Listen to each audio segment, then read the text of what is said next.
Hello, good morning to everyone. Now we will go forward.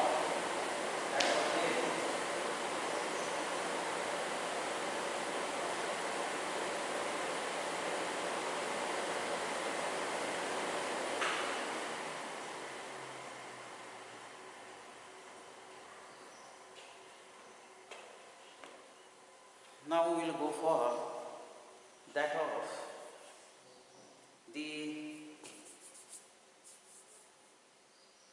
diagram for the venous drainage of the heart. So yesterday we have talked the venous drainage, all the other things.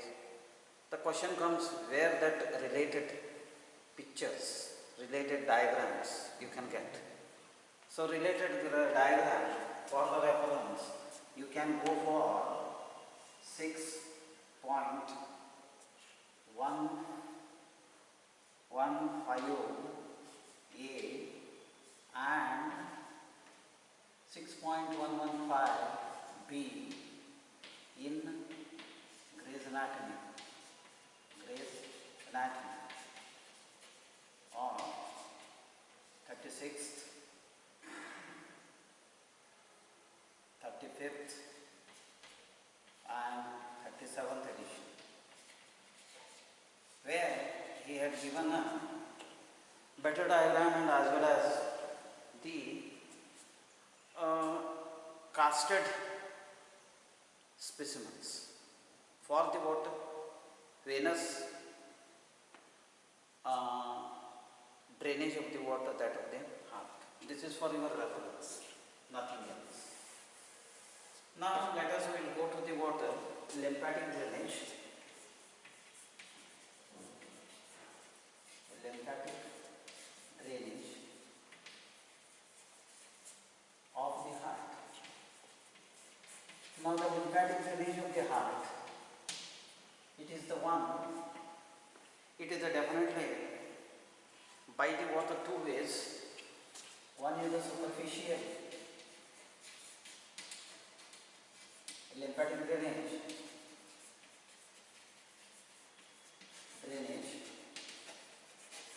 by the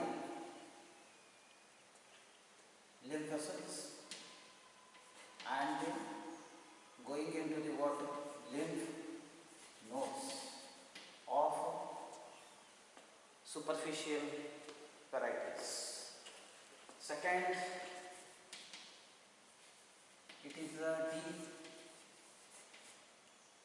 lymphatic drainage. It is by deep lymph vessels and the nodes of this variety. Now these both, they will be draining the entire heart, and then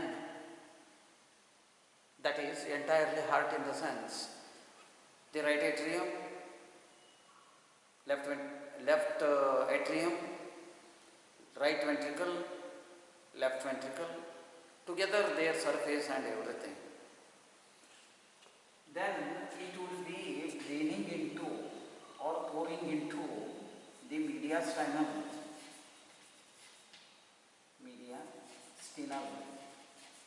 group of lymph vessels as well as the nodes. In the same manner, the deep lymph vessels and the lymph nodes of the heart or a cardiac lymph vessels and the lymph nodes, they will be also pouring into deep mediastinal group of lymph vessels and the nodes. Now these suddenly they group into what is said to be as the water bronchial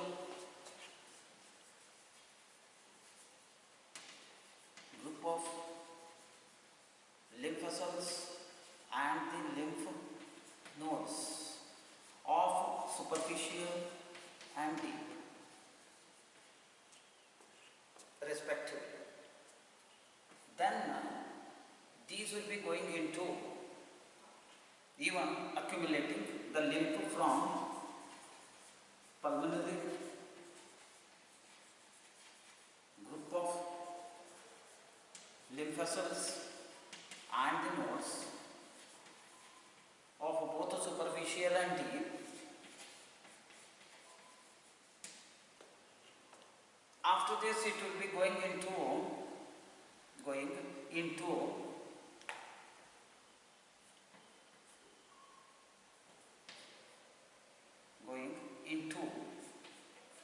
the what that of the tracheo bronchial group of lymph vessels and the nodes of superficial and deep varieties. Then it will be suddenly throws into a tube. Now those things going into the left lymphatic duct and the right lymphatic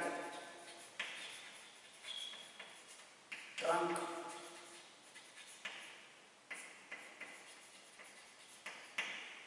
Now these both, it will be going to get collect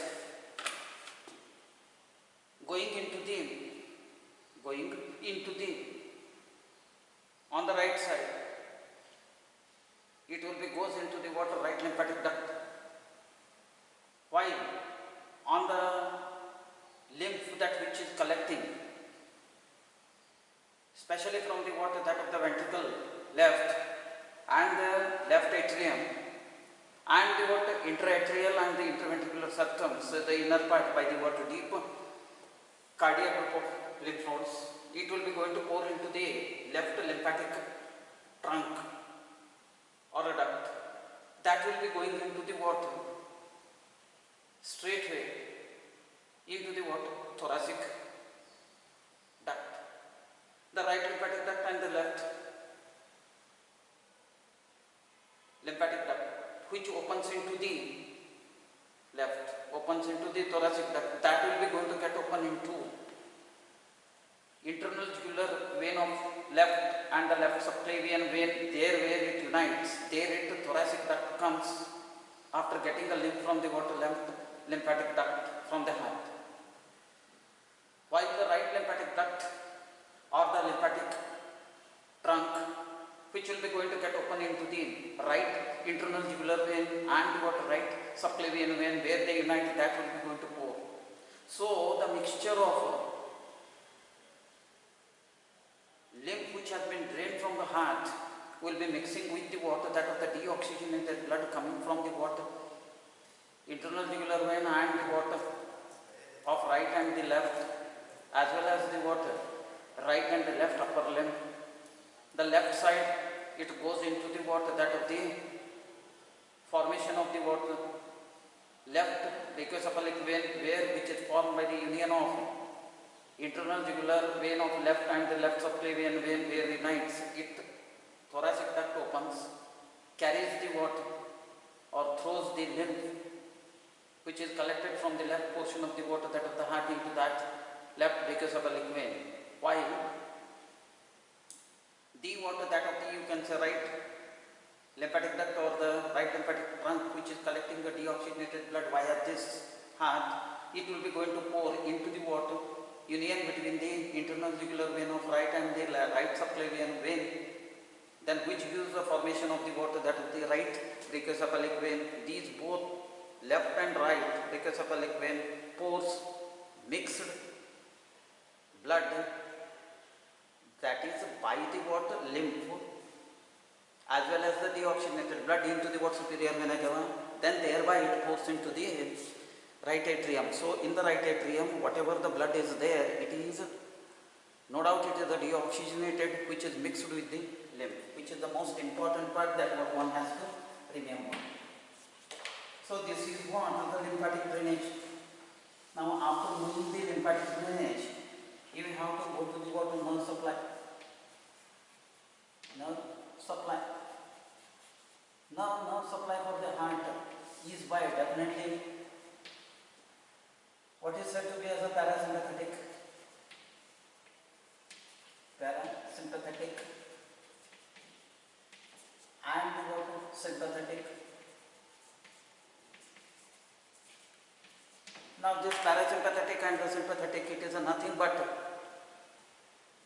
if you go to the parasympathetic, it is by the what vagus, by the vagus nerve, that is right and left,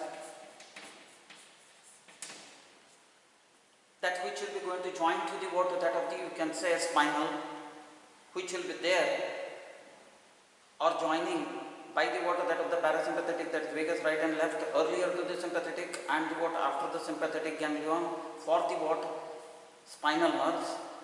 So that is called as a junction.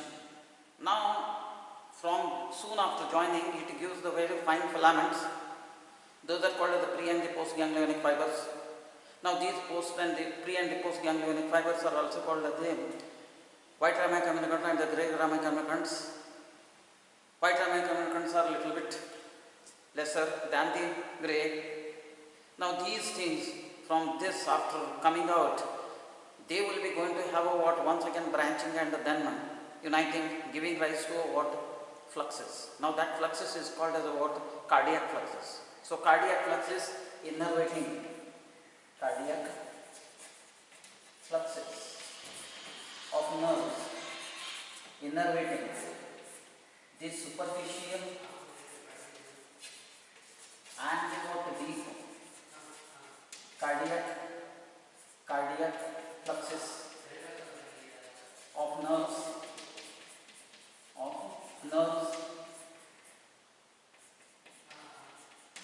fluxes of nerves. Now these things, now you will be having here it is a mixture. Now you have to bifurcate. Now if the atria are there or the atriums are there, right and left atrium, they will be going to get supplied by parasympathetic,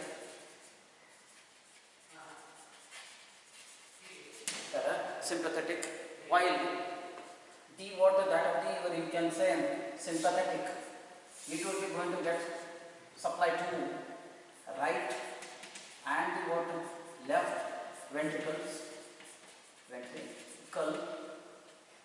But in the water that of the, or you can say, when you will be dealing about the parasympathetic, for the water right and left, for the right you have got the water. Yes. Sino-auricular node, which will be supplied by nodal fibers, which are derived from the water right and left vagus, while you will be going to have the water outer part, I mean to say the water that of the left atrioventricular orifice as well as the water right atrioventricular orifice, that is tricuspid, as well as the water bicuspid, that is the mitral. They will be also going to have the blood nerve supply.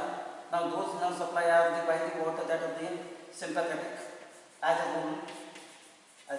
rule says. But that is not the thing. Here when it comes to the water ventricle, you have got the water some things, those are called as the water pacemakers, rather what you say as the water papillary muscles. Now these papillary muscles will be going to get supplied by the water that of the mixture of both sympathetic and the parasympathetic, that is what is said to be as a fine nerve filaments. Now these fine nerve filaments acts as a water rather responsible for ventricular contractions and the ventricular diastole for this. But you have got on the other hand right atrium and the what left atrium, where you have got the SN node and the what AV nodes. They will be also going to have the nerve supply, but they are acting oppositely. I mean to say antagonistic actions. So that what it will be the thing. But here there should not be a, what I mean to say, doubt, or here you should not mix, or here you should get clearly differentiate which is the myocardium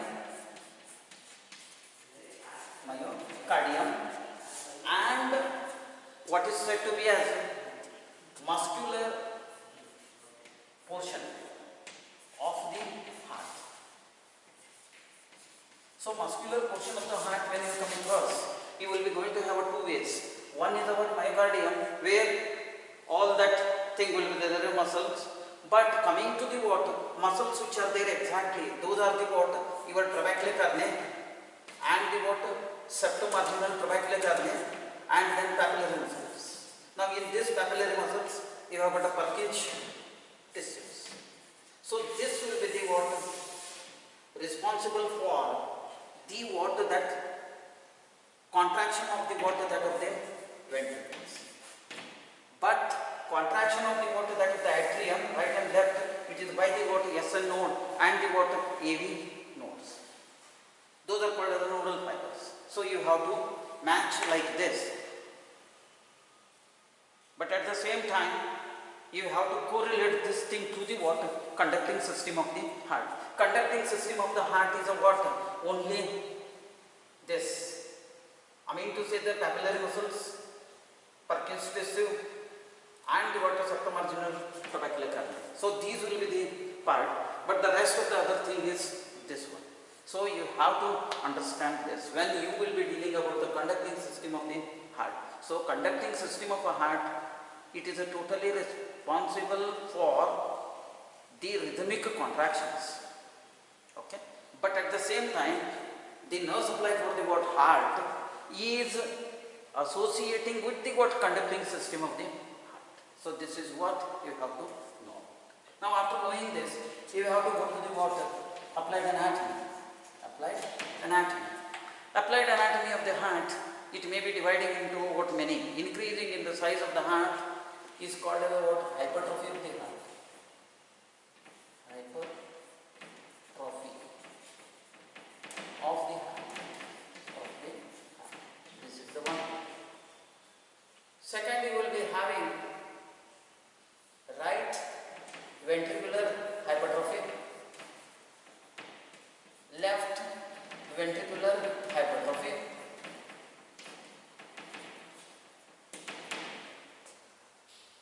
then you will be going to have the water defect in the water septum, that is called the water septal defect. Septal defect. Septal defect. Then you have got the defect in the valves. Those are called the valvular defect. Valvular defect. Any deficiency in the formation of the water that of the valves.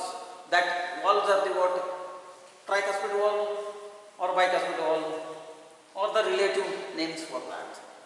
Then you have got the what another important thing. Weakening of the valves of the heart. So there you have to have a what valvular replacement where it takes place. Then if this valvular replacement required, so there the valves are instead of stiff, they become very thin. Because of the thinness, the replacement of the valve should be required. And more than that, next, applied anatomy, MI. Now this MI has been dealt along with the coronary circulations. So that is what is any block in that. So there will be a what? Less of oxygen. Less of oxygen. less of O2 because oxygen is less. So you have got the Mi for that. So muscles becomes or muscles of the heart will be getting a less oxygen. Cardiac insufficiency, because of that Mi will be high. So these are the things that few applied anatomy that what you will be having. Sometimes you will be having another applied anatomy.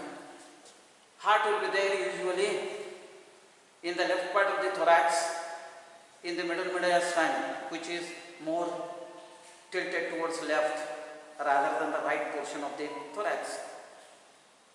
But what happens? Positional wise variation. Instead of heart will be there on the left part of the thorax in the middle mediastinum, it will be appearing on the right. That is called the dextro cardiac. So these are the few applied anatomy, and you can have one more, that is what is said to be the phallus.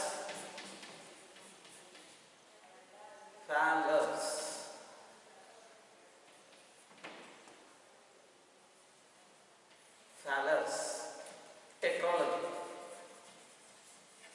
What is this phallus tetralogy? In this, all developmental defect, fall walls, anti-water for septum will be involved along with hypertrophies. So these are the applied anatomy of the water, that of the heart. Applied anatomy. With this, whatever required for the water undergraduate level to know about the heart, it is all got over. Thank you. Thank you, one and all.